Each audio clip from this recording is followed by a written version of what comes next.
Bonsoir, c'est Carole pour le challenge, de Bible Challenge qu'on a lancé hier. Aujourd'hui, je suis avec mes petits frères Lucie et Jean qui ont aussi commencé le challenge avec moi. Hier, il fallait lire les chapitres 1 à 3 et aujourd'hui, nous sommes là aujourd'hui pour un peu essayer de débattre et de susciter les interrogations que cette lecture nous a apporté hier. Bon, je sais pas, je peux rappeler en deux, trois mots le challenge. Le challenge, c'est d'essayer de finir de lire la Bible pendant les 365 jours de l'année 2019. Pas juste la lire dans les grandes lignes et lire vite fait, vite, et après on dit ouais, j'ai fini la Bible. Mais vraiment, lire la Bible, essayer de partager avec ceux qui vont faire ce challenge avec nous, essayer d'échanger, essayer vraiment de se poser, de donner tous les jours de notre vie une place à Dieu. Voilà. Donc c'est vraiment essayer de la lire tous les jours. Donc pour récapituler, hier c'était Genèse chapitre 1 à 3. Aujourd'hui c'était Genèse chapitre 3 à 6. Et demain ça va être Genèse chapitre 6 à 9.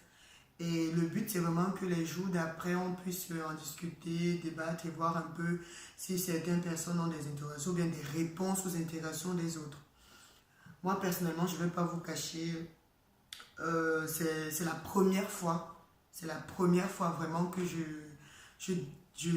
pas que je décide de lire la Bible, parce que j'ai déjà décidé de lire la Bible, mais c'est la première fois que je commence réellement à ouvrir et à lire vraiment 3 premiers chapitres comme j'ai fait pour ce challenge-là. Donc j'espère vraiment que je vais y arriver parce que je ne vous cache pas, bon, quand je lançais ce challenge, pour ma part, c'était sur la fin que ça devait être délicat. Donc, personnellement, je me suis dit, il n'y a pas de souci. Au début, ça va, je suis motivée et tout. Je suis en congé en plus. Donc, les premières semaines, je vais les balayer d'un revers. Je vais terminer rapidement et tout. Mais en fait, je me rends compte que c'est le début qui est difficile. C'est imposer un rythme, mettre Dieu dans ta vie, le mettre une place pour la lecture quotidienne des versets bibliques et tout, ce n'est pas un truc qu'on fait d'un claquement de doigts. C'est vraiment s'imposer un rythme et déjà l'acculturer, ensuite le faire perdurer. Donc je pense que je vais me battre, je ne vais pas laisser tomber, même si c'est entre deux, trois moments de ma journée où je pars entre la pause de mon boulot, ou bien je réduis mon temps de repos, il n'y a pas de souci. Mais je vais tout faire pour un début, de mettre le temps de parole dans ma vie et par la suite, de mettre un temps régulier. Parce que là, hier, j'ai lu super tard, aujourd'hui, j'ai lu comme ça, demain, je vais lire peut-être le matin. Je pense qu'il faut que je me mette 1 heure pour le lire. Et je ne sais pas si vous avez des astuces ou bien si vous qui avez commencé le challenge, vous avez mis en place une horaire, vous pensez que c'est mieux que d'autres et tout. Je suis aussi ouverte aux critiques ou bien pas aux critiques, ouverte aux propositions qui pourraient pourront m'aider, pardon, à m'acculturer de cette lecture quotidienne. Je crois que j'ai trop parlé. On ne revient pas sur le fait que la vidéo c'est en une prise. Donc, ne faites pas les robots, ou bien ne faites pas les mecs devant qui passent la télé. C'est pas la télé, c'est vraiment le challenge qu'on effectue et j'espère que vous allez être le plus naturel possible. Bon, commençons pour comprendre ce qui nous amène là ce soir. Genèse chapitre 1 à 3. Si vous avez lu ça comme moi, vous avez dû découvrir la création de l'humanité. Jésus qui crée le monde en 7 jours. Il crée la ténèbre. Dieu, merci. Bon, c'est la Trinité, n'est-ce pas? La Trinité, mais il faut préciser qu'en Genèse, on n'a pas directement indexé Jésus en début. Nous sommes encore au commencement de la Bible. D'accord, j'essaie de parler fort parce que je ne sais pas, comme la caméra est un peu loin, j'espère qu'on va je désignais juste, elle a parlé de Jésus, donc je disais au commencement de la Bible, on n'a pas directement parlé de Jésus. En Genèse, nous sommes encore avec le Seigneur Dieu. Je pense que c'est le terme qu'ils ont utilisé. En tout cas, dans Top, la Bible de Top. Ok, c'est vrai que dans la Bible de Top, on utilise le terme Seigneur Dieu. Donc on parle de la création de la ténèbre, de la lumière.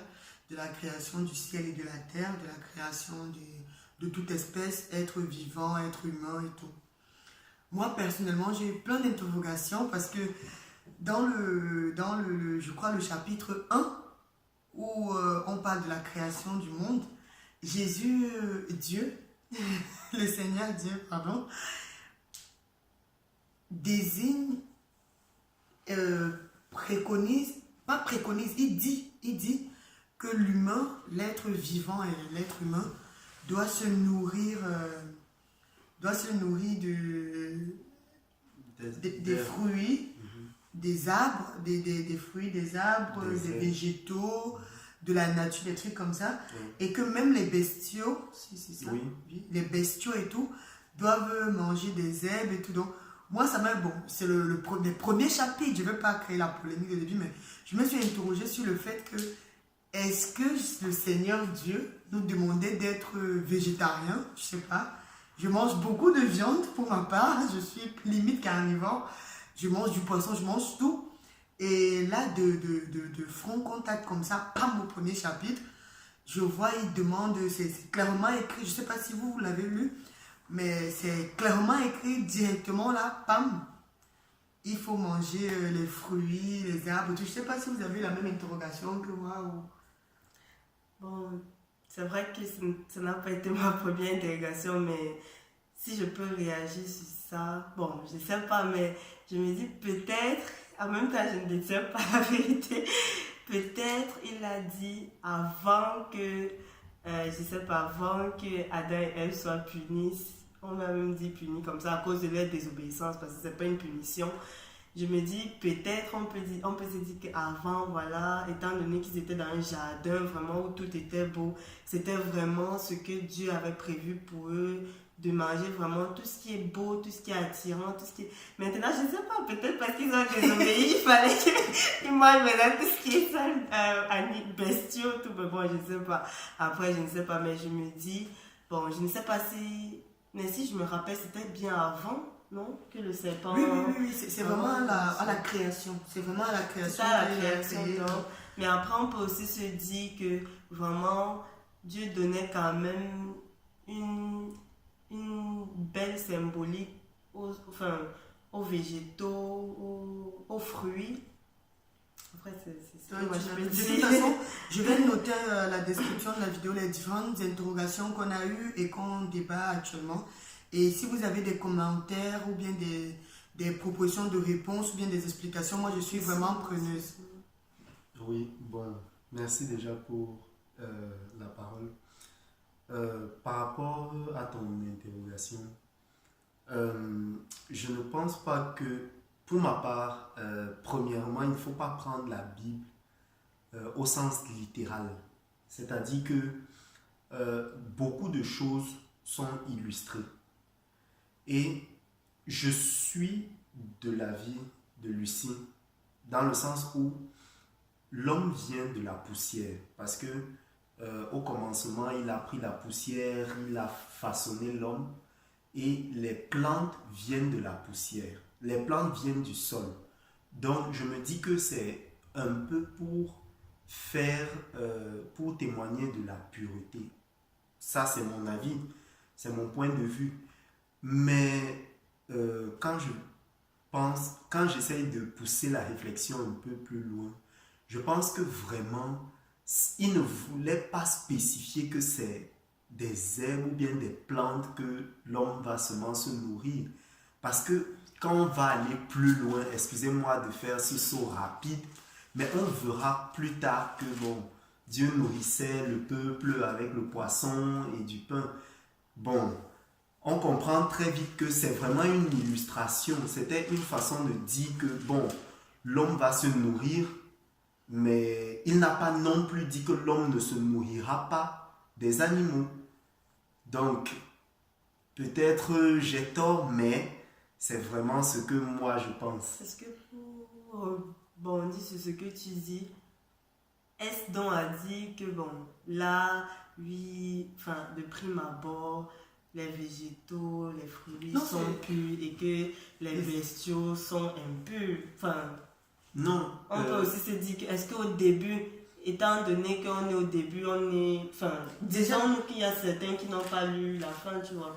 C'est un peu ça, enfin, C'est si ça, je parce que comprends un peu sa question, moi, ce qui m'a marqué, c'est chapitre 1, on dit bien chapitre 1, verset 29 de la Bible Tob. De la Bible Tob, c'est pour une Bible chrétienne. On dit, Dieu dit, voici, je vous donne toute herbe qui porte sa semence sur toute la surface de la terre et tout arbre dont le fruit porte sa semence. Ce sera votre nourriture. À toute bête de la terre, à tout oiseau du ciel, à tous ceux qui remuent sur la terre et qui a souffle de vie, je donne pour nourriture toute herbe mûrissante. Bon. Donc c'est du verset, chapitre 1, verset 29 à 30. Donc moi, je ne veux, sans toutefois partir loin, sans toutefois essayer déjà d'imaginer la suite. Moi, je sais vraiment pas, je suis la parole de la mère, je suis des petits chapitres, mais je n'ai jamais vraiment lu de façon chronologique les événements. Donc je me dis, sans toutefois vouloir entrer en détail, moi ça m'a frappé qu'au chapitre 1, le chapitre 1 de la Genèse, c'est directement, je vous donne pour nourriture les herbes, les plantes et autres. Bon, ça c'est un peu, c'était la première interrogation, qu'on a essayé chacun essaie de donner son avis par rapport, et je vous laisse aussi vous mettre en commentaire ce que vous pensez par rapport à cette interrogation-là. Est-ce que le Seigneur Dieu, de prime abord lors de la création de l'humanité, voulait qu'on soit végétarien ou pas? Je sais pas. C'est une question que je me suis posée. Bon. Après, même, il faut savoir ce que c'est que les herbes. Enfin, je me dis, enfin, parce que moi, je me dis, ça pure. Excuse-moi, je reviens encore sur ça, parce que je me dis, la pureté aussi, il faut savoir aussi que le jardin d'Éden, c'est quand même un jardin pur qui, normalement, est fait vraiment... Là, il n'avait pas encore le jardin d'Éden. C'était au 6e jour quand il créait l'humanité. C'est ça, c'est vraiment la création. Mais s'il n'y a pas le jardin d'Éden, il ne peut pas avoir l'homme. En fait, là, il a créé l'homme et il a dit quand il créait l'homme, et c'est après, quand il parle du paradis terrestre, si tu as lu... Voilà. En tout cas, on vous laisse découvrir vous-même et nous dire ce que vous pensez sur cette interrogation en commentaire. Bon, et ça a été ce qui m'a frappé dès le début, parce que c'était dans le chapitre 1 et c'est directement ça qui m'a un peu... je dis, oula, c'est chaud, moi qui suis carnivore, c'était un peu délicat. Le deuxième truc qui m'a aussi beaucoup frappé, bon, c'est pas pour créer non plus encore la polémique ou quoi que ce soit, c'est je t'ai parlé de ça tout à l'heure, c'était ce qu'on appelle la trahison de Adam et Ève. C'est vraiment pas pour créer la polémique, c'est vraiment moi je découvre les écrits qui sont dans la Bible Top, et étant chrétienne catholique, je propose de vraiment partager ça avec vous, parce que à chaque lecture, je vous invite aussi à demander que l'Esprit Saint soit avec vous. Parce qu'il y a des lectures, comme Jean le disait tout à l'heure, il ne faut pas prendre tout littéralement. Il faut prendre les choses surtout avec la foi et beaucoup de recul. Donc moi, ma deuxième interrogation, c'était par rapport à la soi-disant trahison d'Adam et Ève qui ont mangé du fruit de l'arbre du savoir, de la connaissance. Bon, ça se passe dans le chapitre 3, si je ne me trompe pas, oui. Ça se passe dans le chapitre 3. Dans le chapitre 3, je sais pas, il y a Dieu qui a dit il y a le Seigneur Dieu, parce qu'il appelle, on dit Seigneur Dieu. Il y a le Seigneur Dieu qui dit à l'homme, au premier homme qu'il a créé, tu ne dois pas manger du fruit de l'arbre de connaissance et de la vie. Celui qui se trouve au centre du jardin. Que tu peux manger tout, sauf les fruits de cet arbre. Si tu en manges, tu en mourras. Donc ça, c'est ce que Dieu dit à l'homme. Donc c'est ce qui est écrit dans la Bible Tob. On dit, Dieu dit à l'homme, si tu manges du fruit de Dieu, tu en mourras. Et plus tard, quand je lis, je vois, on dit, le serpent vient voir la femme, bon, toujours les femmes. Le serpent vient voir la femme, et le serpent dit à la femme, est-ce que Dieu vous a interdit? Attendez, je vais vous dire les mots exacts. Il dit, vraiment, Dieu vous a dit, vous ne mangerez pas de tout arbre du jardin. Et la femme qui reprend le serpent, non, il ne nous a pas dit ça. Il nous a dit, on peut manger de tout arbre, sauf celui de l'arbre de la connaissance qui se trouve au milieu.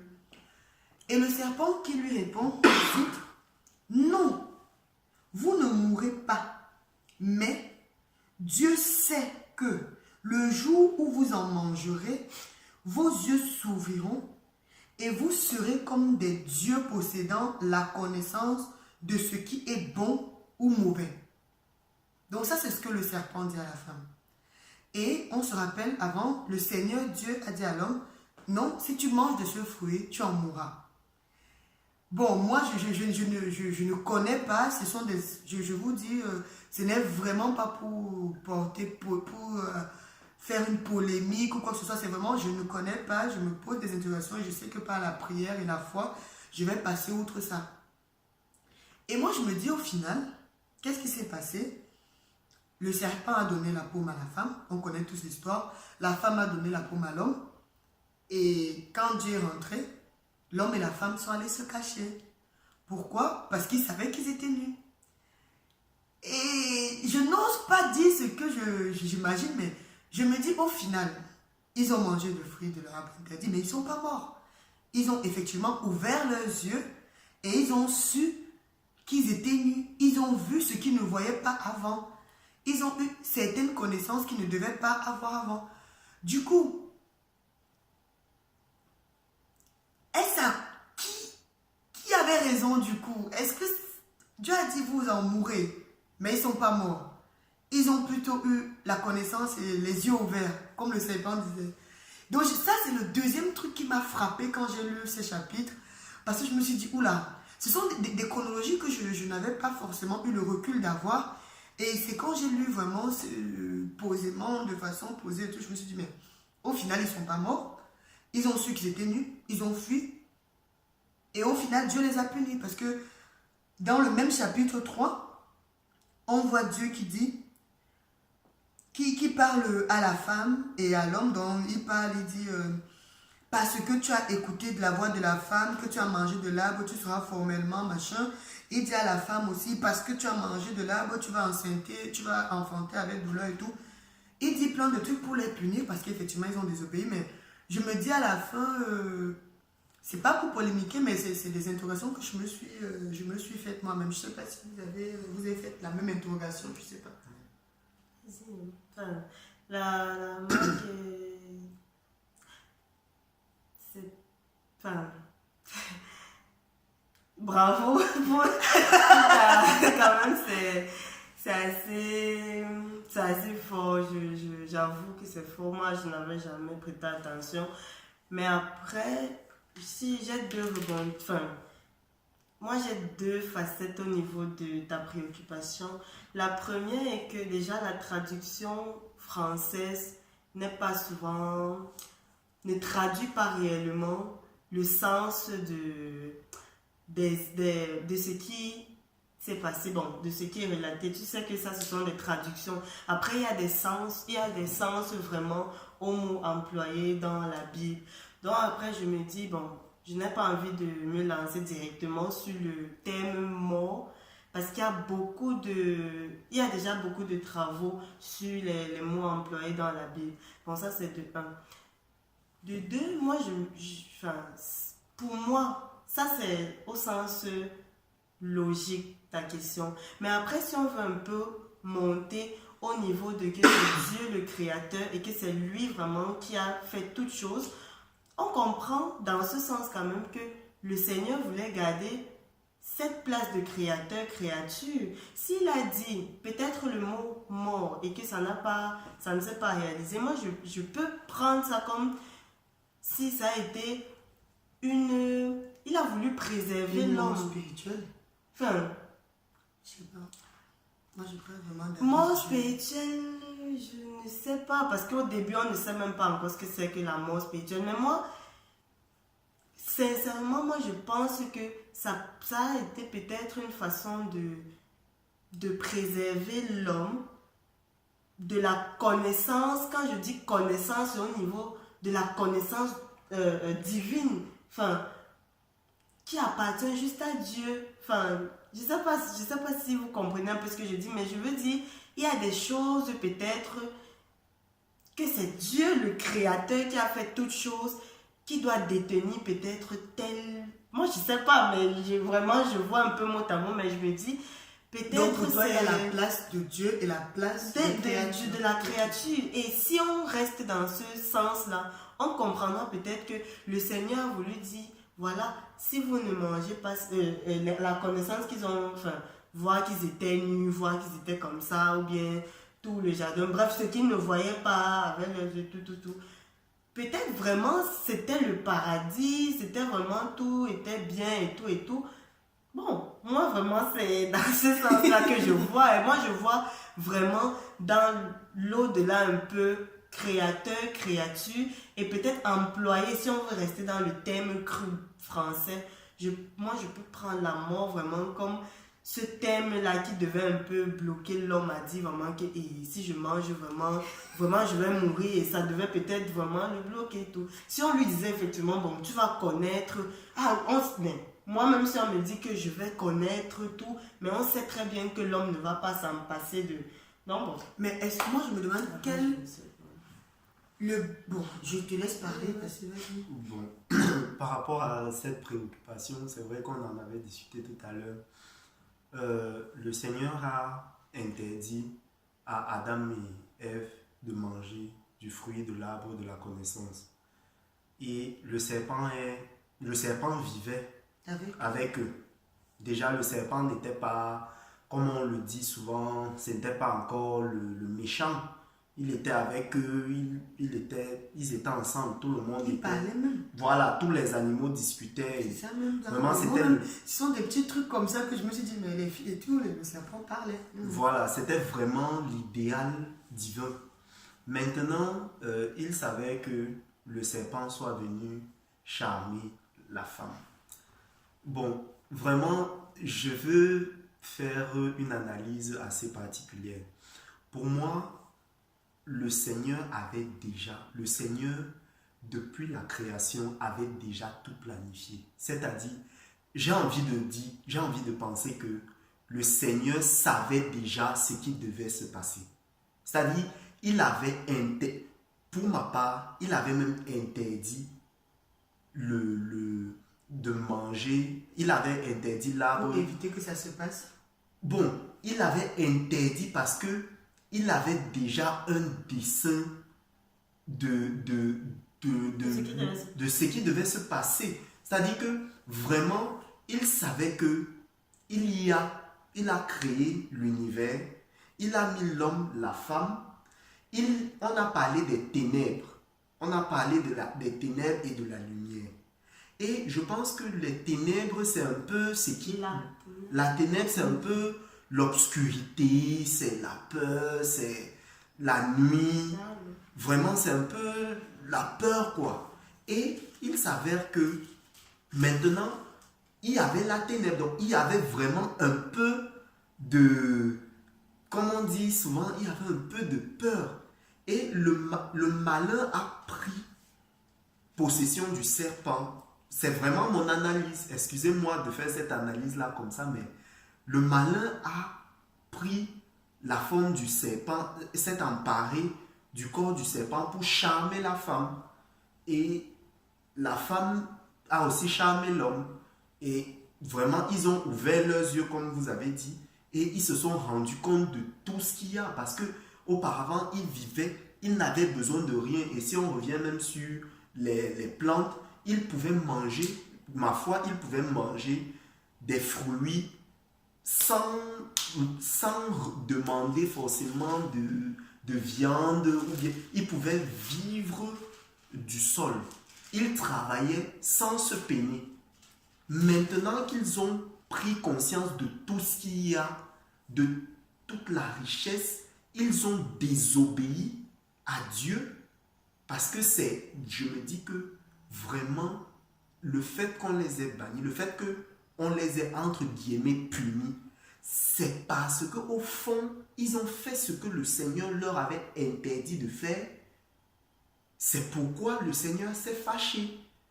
Donc, s'ils n'avaient pas suivi ce que le Seigneur... S'ils avaient dit, bon, on nous a dit de ne pas manger, on ne mange pas, malgré qu'on soit intéressé, qu'on soit charmé par le serpent, je me dis que Dieu ne les aurait pas punis. Maintenant, en ce qui, excusez-moi, par rapport maintenant à ce que, en ce qui concerne la mort, comme je disais tout à l'heure, peut-être le terme n'est pas approprié, mais pour moi, il s'agit d'une mort. Une mort spirituelle, entre guillemets encore. Pourquoi? Parce que il ne s'agit pas de la mort physique. Il s'agit, parce que quand on dit à l'homme, l'homme qui travaillait pas pour vivre, mais il travaillait pour ne pas s'ennuyer, on lui dit maintenant, tu vas travailler et tu mangeras à la sueur de ton front. À la femme, on lui dit, en fait, pour moi, c'est là où je vois la mort, parce que ils vont maintenant souffrir alors qu'avant, ils avaient tout. Donc, ils ont perdu de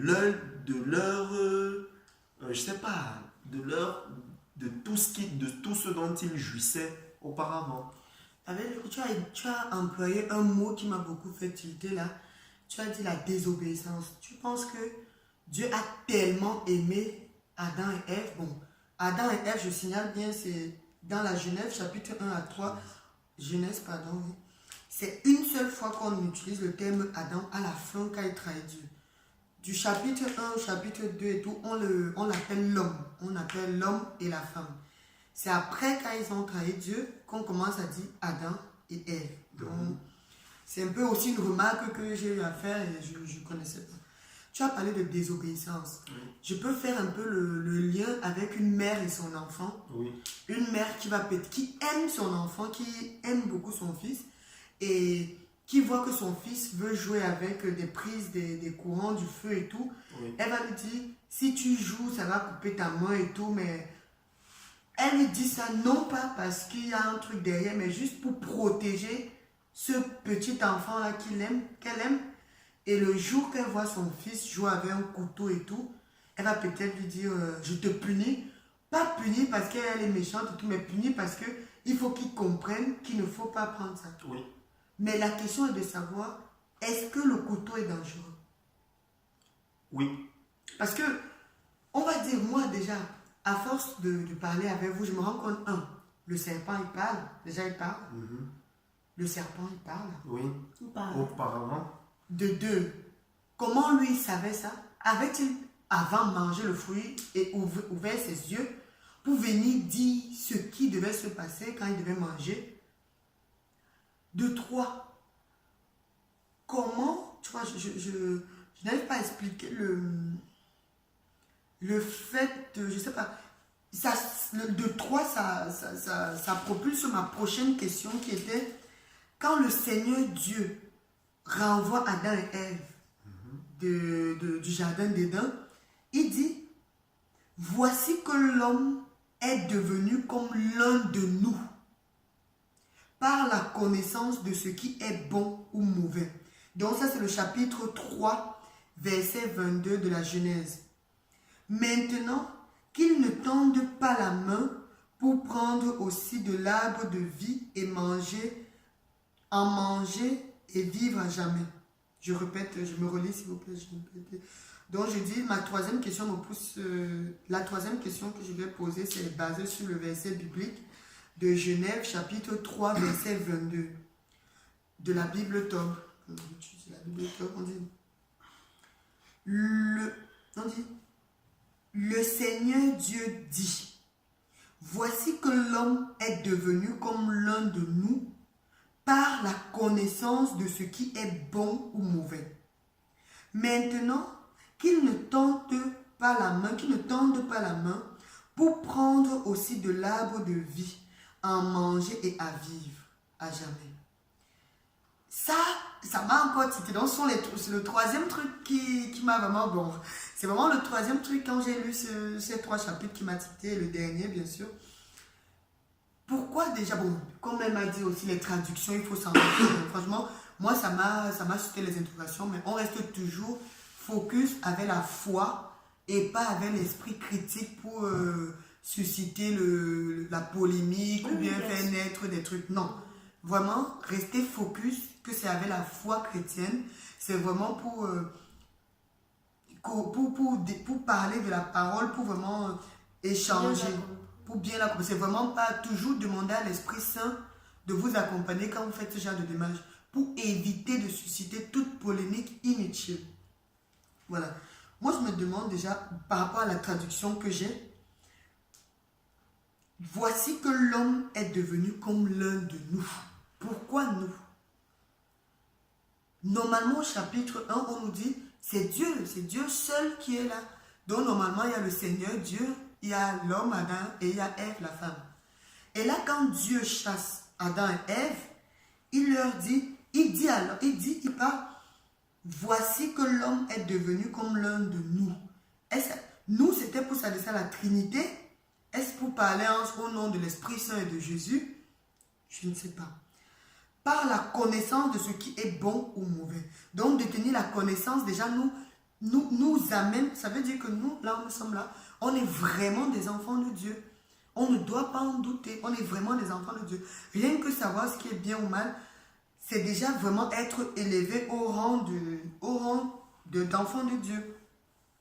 Et après, continue. Maintenant qu'ils ne tendent pas la main pour prendre aussi de l'arbre de vie, en manger et à vivre à jamais. Ça, je pense que le message est clair. Tous ceux qui aiment toujours dire Dieu va me donner sans bosser là, je pense que là, il a été clair. Hein? Vous avez désobéi, maintenant arrêtez de penser que vous allez dire Seigneur, je veux ça, il va vous donner. Là, ça m'a vraiment fait comprendre que il faut se battre, il faut prier. Bien sûr, il faut toujours accompagner ces actions et tout de la prière, mais les histoires que tu penses que tu vas prier, ça va te tomber du ciel, non. Ta foi t'apporte des dons, ta foi t'apporte beaucoup de grâce. Tu reçois souvent sans faire d'effort, mais il ne faut pas se dire que c'est maintenant je tends et ça sort. Bon. Je graisse là, parce que moi, c'est pas ce que j'ai compris. Bon, je vais la laisser, mais moi, c'est la dernière interrogation que j'avais pour le nous et pour arrêter de penser que vous allez tendre la main. C'était ça ma dernière interrogation. Bon, déjà pour le nous, je n'ai pas envie de répondre à ça parce que je me dis, il y a plusieurs personnes qui nous regardent. Donc si moi je parle de nous, moi je vais bien sûr parler de la Sainte Trinité par rapport à ma croyance, ma religion qui est l'Église catholique. Donc pour moi, le nous ici renvoie vraiment à la Sainte Trinité. Maintenant, moi je veux plus m'attarder sur la fin que tu as donnée. Pour moi, en fait, le paragraphe est très lié. Quand il dit l'homme, ce que tu as lu là, le Seigneur Dieu, voici que l'homme est devenu comme l'un de nous. C'est vraiment comme il a dit là, l'homme a déjà, il sait déjà ce qui est bien, ce qui n'est pas bien. Ça, c'était juste réservé au Seigneur Dieu. Enfin, littéralement ou bien clairement, c'est ce qui se dit. Maintenant, moi, je comprends plutôt quand il dit à la fin, quand il dit maintenant qu'ils ne tendent pas la main pour prendre aussi de l'arbre de vie, c'est vraiment que là, tu as la connaissance, oui, de ce qui est bien, de ce qui n'est pas bien, mais ne cherche pas à devenir aussi Dieu. C'est-à-dire, il y a vraiment Dieu, notre créateur, mais il y a aussi la créature. Je veux dire, tu as vraiment ouvert tes yeux, lui, tu as connu vraiment, tu as eu les yeux enfin, une partie vraiment de nous qui sommes normalement au-dessus de l'homme. Nous, on est là. Mais qui n'espère pas qu'il va en manger. Mais il ne faut pas aussi, pour dire, donc, comme j'ai déjà cette connaissance, je vais dépasser Dieu. Et si moi, je veux même transcrire ça aujourd'hui, voilà ce qui se passe même déjà avec ces hommes qui veulent déjà créer un autre homme. Les choses les trucs là, c'est quoi? Les gens qui... Pas grave. Bref. Bref, je veux dire, on n'entre pas dans on le n'entre débat pas qui dans nous les concerne débats, pas. mais vraiment, moi en tout cas j'ai compris ça comme ça. Désolée, je n'ai pas, certes ce que vous avez dit, oui, Je vois. mais moi j'ai compris que vraiment c'est pas la main place. pour prendre Parce que ceci. quand tu prends une partie, tu veux le bras, tu dis que oui, je veux même prendre Dieu, je vais dépasser aussi Dieu. Mais Dieu dit non, tu as la connaissance, garde dans ta place de créature. Garde ta place de créature. Sache que je suis celui-là qui a créé, qui a fait. Toi, tu as eu cette connaissance. Reste donc à ta place. Qu'on garde notre place. Dieu en créature. Donc vraiment, moi, c'est... Je voulais juste rebondir sur ça parce que c'est ce que moi, j'ai compris. D'accord, il t'a vu ça, franchement. J'avoue, j'avais pas vu ça comme ça. Et maintenant, comme on dit, j'ai un peu aussi une petite plus de connaissances qu'elle vient de m'apporter là. Donc, par rapport à ce dernier point, moi, je n'ai pas grand-chose à dire. Comme vous l'avez dit, nous, vraiment, je le prends comme le Seigneur qui est en train de discuter avec les autres membres de son corps.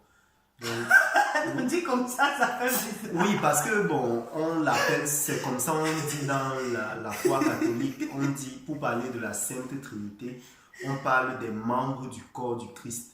Et souvent, bon, vraiment, c'est comme vous avez dit, bon, peut-être c'est très vite dit déjà, parler de la Sainte Trinité à ce moment, parce que vous avez insisté sur le fait que c'est Dieu, Seigneur Dieu, mais sans vous mentir, moi je me dis que le nom c'est vraiment pour la Sainte En fait, oui, Trinité. en fait, je voulais éviter de prendre de ce qui est dans le Nouveau Testament parce que quand on se le dise, dans l'Ancien temps, il y avait juste l'Ancien Testament et je pense que ceux-là qui ont commencé leur foi avaient juste ça.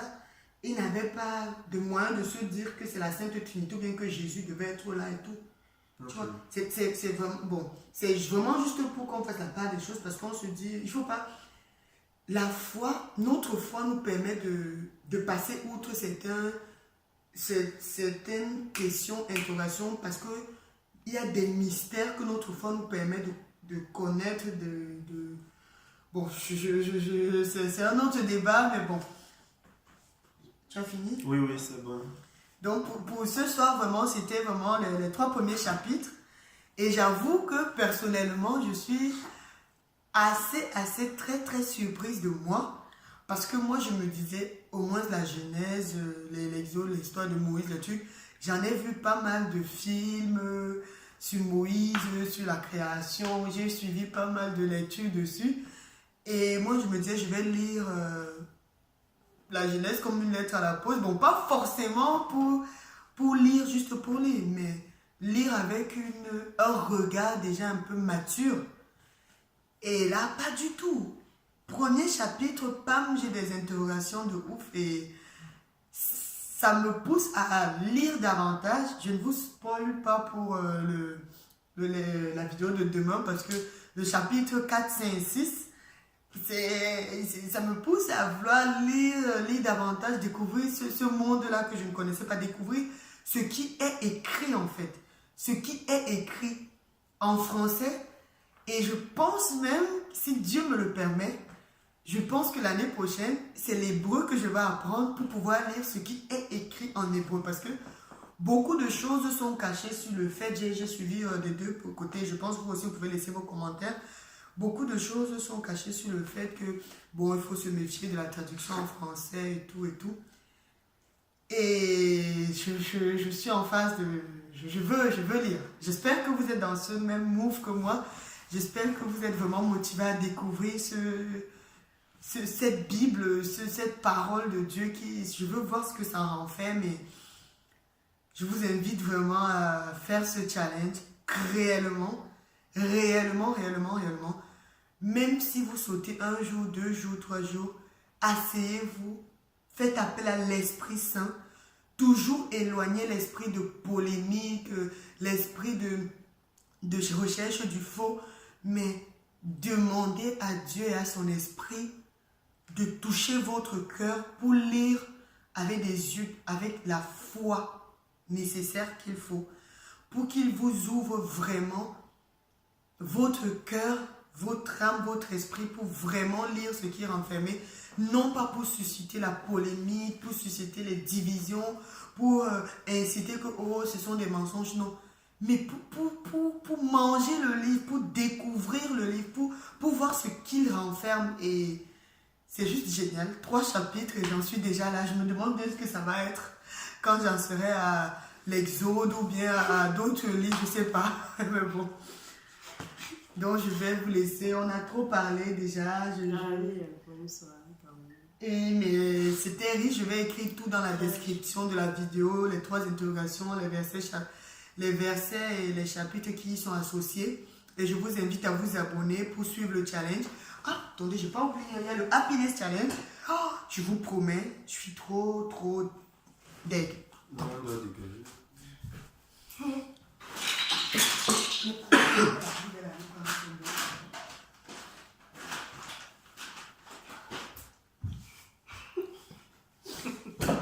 Voilà mon bol. Et oui, vous ne rêvez pas, il n'y a que 3 minuscules papiers à l'intérieur. Je me suis rendu compte qu'il y a 3 trucs qui m'ont fait un élan de joie hier. C'était cool, hein, parce que c'est pas tout le monde qui peut mettre un papier tous les jours. Parce que tous les jours, il n'y a pas un truc qui vous booste. Oh, c'était trop bien. Mais ça m'a aussi fait être un peu triste. Parce que je m'attendais à ce que en un jour, ce soit déjà à la moitié, tellement j'aurais eu de belles aventures, des trucs comme ça, mais non. Voilà, j'en suis à 3. J'espère qu'à un moment de ma vie, j'arrêterai de compter ça. Et j'en serai à des millions et des millions. Allez, on vous laisse, on vous dit merci d'avoir suivi cette vidéo. Désolé pour le temps, parce que vraiment, si vous faites le challenge, c'est aussi donner le temps. On ne va pas faire des trucs vite fait, comme je vous disais. On ne va pas faire des reprises, c'est une prise et bon. Donc, on espère vraiment que vous allez vous abonner, vous allez suivre ce challenge jusqu'au bout. Et sachez toujours, le plus important, c'est pas de voir la vidéo, mais c'est de lire la parole de Dieu et la découvrir. Merci. Bye. Au revoir.